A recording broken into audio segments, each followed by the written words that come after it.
Hello everyone and welcome to a game that was suggested to me many times via different social media and also via email. It's a game between Andrew Tate and Piers Morgan. Now, as you guys know, I've been out of commission for the past few days, so I've been going over emails, and remarkably, this game was suggested the most. So I checked it out, and for those of you who do not know who Andrew and Piers are, do check them out so you understand the game a little bit better. But you guys, of course, know Emery Tate. Andrew is Emery's son, and he definitely has a background in chess. And as I understand it from the interview, I only checked a little bit. I didn't watch the entire show, as Andrew was on the Piers Morgan show twice. Piers was sort of a student champion, as I understand it, so he also has a background in chess. So it's always very interesting. I mean, the reason why it was suggested so much is as both of them are fairly famous, very famous, and it's always interesting to see how the people who are so exposed publicly, coordinate pieces over the board.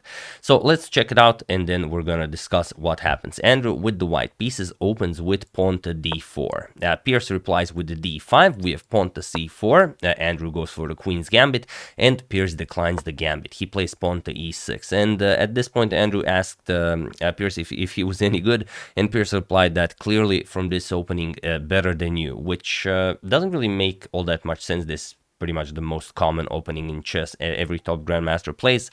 But okay, knight to c3, and now Piers goes for knight to c6. And okay, you could play this, but it's like the ninth most popular opening for black. I mean, the ninth most popular third move for black, so it doesn't really offer that much for black. Plus, blocking your own c-pawn isn't all that impressive. But one thing that I have to mention is that this wasn't even a blitz game. They had 5 more minutes until the end of the show, and then Piers started the clock, sort of a countdown, 5 minutes countdown, to see if they will finish the game in 5 minutes, or if Andrew can beat Piers in 5 minutes, as I understand it. But okay, bishop to f4, a very nice square for the bishop. Andrew now obviously follows modern theory, or he just understands chess very well. And now there are a couple of games that reached this position, but after bishop to b4 by Piers, it is now, as of move 4, that we have a completely new game.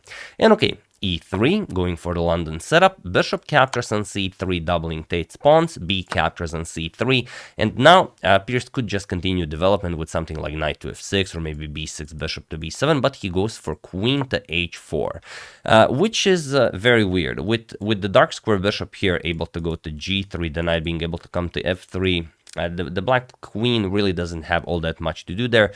He's probably trying to psych out Tate, sort of offering the c7 pawn and allowing the knight to maybe come into the game, like maybe get a tempo for free.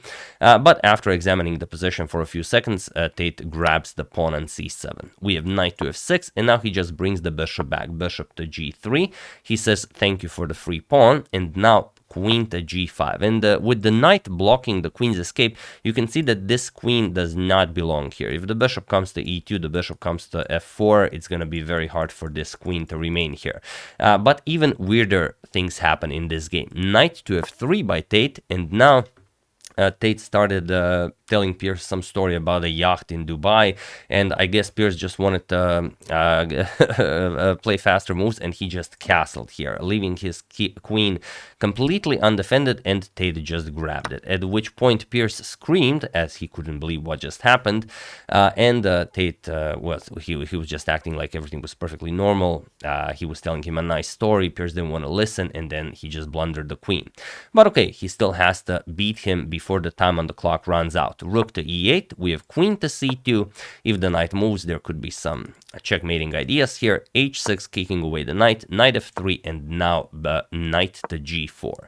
Andrew just kicks the knight away. You don't really have to do this. The knight doesn't really do anything here, but it's better to kick it away. Knight to f6, and now bishop to e5. Threatening to mess up black's pawn structure, so knight captures on e5, knight captures, and d captures on c4. We have bishop captures, and now b6, preparing to the fianchetto, the light square bishop.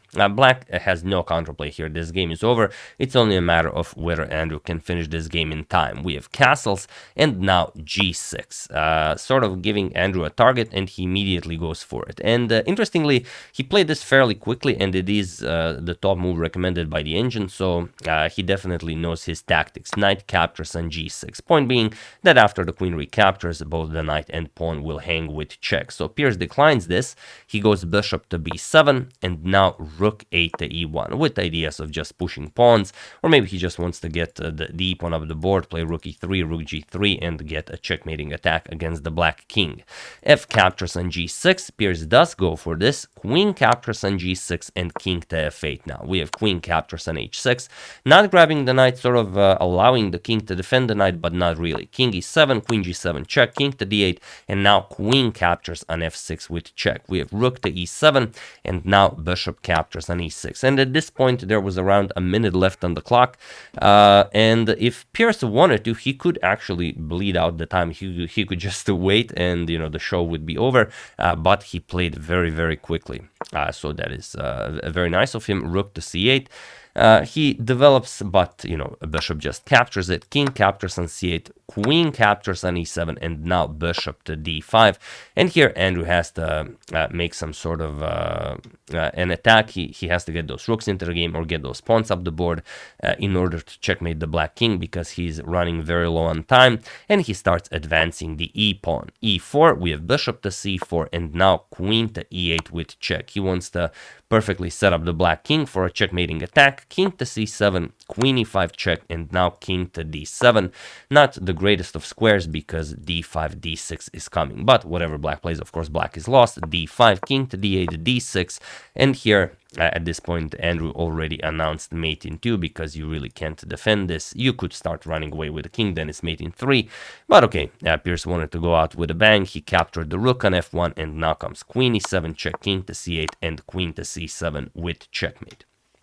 So a fun game and a fun choice of opening, but if I had to really, even without blundering the queen already here after this unfortunate castling move, Andrew played pretty much every move a top engine move. There was no bad moves from white. Okay, black didn't really allow white to make a bad move, as none of the black moves were very threatening, but every time white had to make some sort of an active decision, he made the correct one. From grabbing the free c pawn, allowing the queen into the game, pretty much everything from there was perfectly played. Even after black blundering the queen, white finished the game fairly quickly.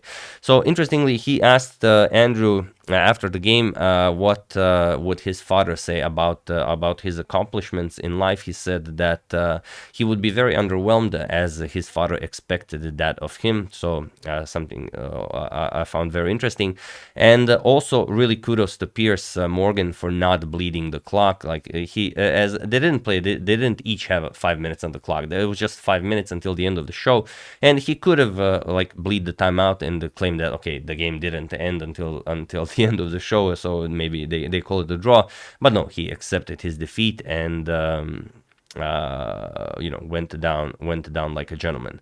Now I assume, as this is the second time he had Andrew on the show, first time his audience wasn't really all that happy with how he handled the interview. He invited him for the second time, and then he also brought a chess set to finish the show with a game of chess, and it didn't really work out all that well for him. If he was some sort of a champion when he went to school, some of the moves were very, very questionable, as you guys were wondering about that. But okay, now you have the breakdown of the game, and you know what actually happened.